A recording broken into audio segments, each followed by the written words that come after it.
ఓం నమో శ్రీ లక్ష్మీ వెంకటేశ్వరాయ శ్రీ మహాగణాధిపతియే నమ. యోంత ప్రవిశ్య మమవాచ మిమాం ప్రసుప్తాం సంజీవయత్యఖిల శక్తిధరస్వధామ్నా అన్యాంశ్చ హస్తచరణశ్రవణత్వగాదీన్ ప్రాణాన్ నమో భగవతే పురుషాయ తుభ్యం.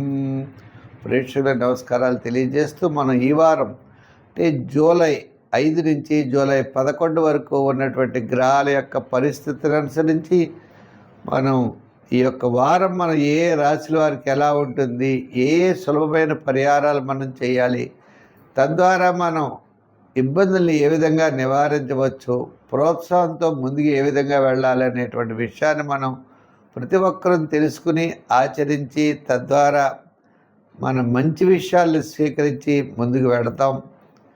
మరి ఈ రాశుల్లో ముందుగా మరి మా యొక్క యూట్యూబ్ ఛానల్ ముందర సబ్స్క్రైబ్ అవ్వండి. పులిల సత్యనారాయణ అనే యూట్యూబ్ ఛానల్ ఉంటుంది, దాంట్లో భాగవతం ప్రసారం అవుతుంది, షార్ట్స్ పెడతాం, అనేకమైనటువంటి కార్యక్రమాలన్నీ కూడా చేస్తూ ఉంటాం. ప్రతి ఒక్కరు కూడా తప్పనిసరిగా చూడండి. ఇంకా మూడవది విషయం ఏంటి అంటే, ఈ వారం ముందుగా మన గ్రహాల యొక్క పరిస్థితిని అనుసరించి మేషరాశి గురించి తెలుసుకుందాం. కర్కాటక రాశి వారికి అష్టమంలో చంద్రుడు నవమ, దశమ, ఏకాదశి స్థానాల్లో సంచారం. అంటే వార ప్రారంభం తప్ప మిగిలిన టైం అనుకూలంగా ఉండేటువంటి పరిస్థితులు ఉన్నాయి. ఈ రాశి వారికి ద్వితీయంలో శుక్రుడు ఉన్నాడు. విందులు వినోదాల్లో పాల్గొంటారు, సమయానికి భోజనము, మంచి అవకాశాలు ఇవన్నీ ఉంటాయి. కానీ మీ యొక్క పనుల్లో రూపాయికి రూపాయిన్నర ఖర్చు అయ్యే అవకాశాలు ఉన్నాయి. ప్రతి పని కూడా నిదానంగా చేయాలి. బంధుమిత్రులు చాలా ఇబ్బంది పెట్టేటువంటి పరిస్థితులు ఉన్నాయి. అంటే అనవసరంగా వ్యయం, శుభరూపమైనటువంటి వ్యయం ఖర్చు అయిపోతుంది. ఏదో పని చేయడం, ఉన్న డబ్బులు ఖర్చు అయిపోవడం, దాచుకున్న డబ్బులన్నీ కూడా ఖర్చు అయ్యేటువంటి పరిస్థితులు అయితే తప్పనిసరిగా కనపడుతున్నాయి.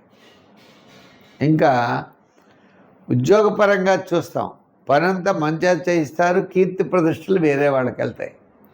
ఆఫీసర్ గారి కీర్తి ప్రతిష్టలు, వర్క్ అంతా మంది.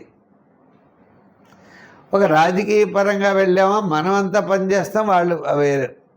ఇంకా వృత్తుల పరంగా అంటారా, ఆర్థిక పరంగా మనకి రూపాయి రావాల్సి వస్తే ₹10 వస్తుంది. వ్యాపార పరంగా కూడా ఎక్కువ శ్రమ పడితే కానీ వ్యాపార ఆర్థిక లావాదేవీల్లో డెవలప్మెంట్స్ కనపడలేదు. చేత గ్రహములన్నీ కూడా మిశ్రమైనటువంటి ఫలితాలు ఉన్నప్పుడు ఏం చేయాలి అన్నారు. నవగ్రహ ప్రదక్షిణ చేయాలి, శివారాధన చేయాలి, శివుడికి చుట్టూ తిరగడం, ప్రదర్శనాలు చేయడం, ఏదో మనకు తోచినటువంటిది పట్టుకెళ్ళి శివుడికి సమర్పించుకోవడం. ఏది ఉంటే అది ఫలం పత్రం తోయం అన్నారు. అందుకనే ఏదుంటే అది ఇవ్వయ్యా.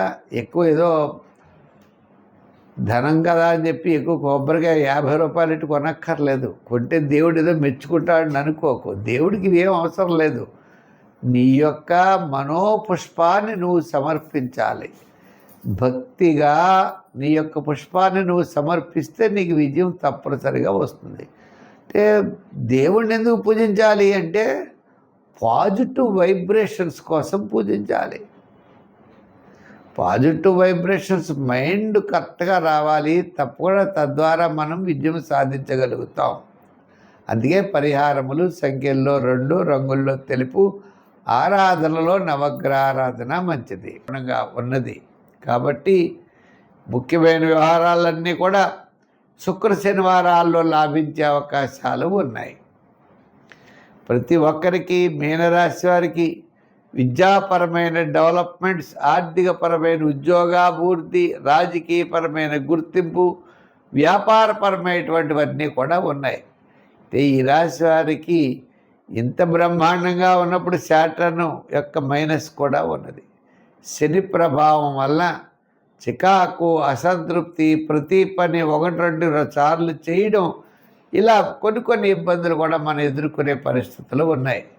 అంచేత అధికారులు రాసేటప్పుడు, రాజకీయ నాయకులు మాట్లాడేటప్పుడు, వ్యాపారాత్మకంగా విషయాల్లో, నూతనమైన వ్యాపార పెట్టుబడి విషయాల్లో జాగ్రత్తలు తీసుకుని మాత్రం ముందుకు వెళ్ళాలి.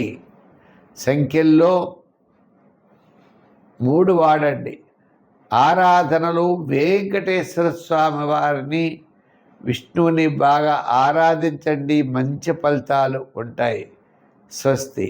ఈ కార్యక్రమాన్ని మీరు చూసి ప్రతి ఒక్కరు కూడా ముందర మా ఛానల్ సబ్స్క్రైబ్ చేసుకోండి, లైక్ చేయండి, షేర్ చేస్తూ ఉండండి. మా యొక్క ఛానల్లో భాగవతం పెట్టాం. ఇప్పటికప్పుడే 90 భాగాల పైన భాగవతం పెట్టాం. ప్రతిరోజు కూడా భాగవతం పెడుతున్నాం, చూడండి. ఆ భాగవతాన్ని 10 మందికి అందివ్వండి. ఆ వాసుదేవుడి యొక్క అనుగ్రహం మీకు మాకు అందరికీ ఉండాలని కోరుకున్నాం. ముఖ్యంగా మా యొక్క ఛానల్లో లైక్ చేసిన వారికి, షేర్ చేస్తున్న వారికి అందరికీ కూడా ప్రత్యేకమైనటువంటి అభినందనలు. భగవంతుడి యొక్క ఆశీస్సులు మీకు లభించాలని చెప్పి కోరుకుంటూ వచ్చే వారం మరిన్ని విశేషాలతో కలుసుకుందాం. సర్వే జన సుఖినో భవంతు. స్వస్తి.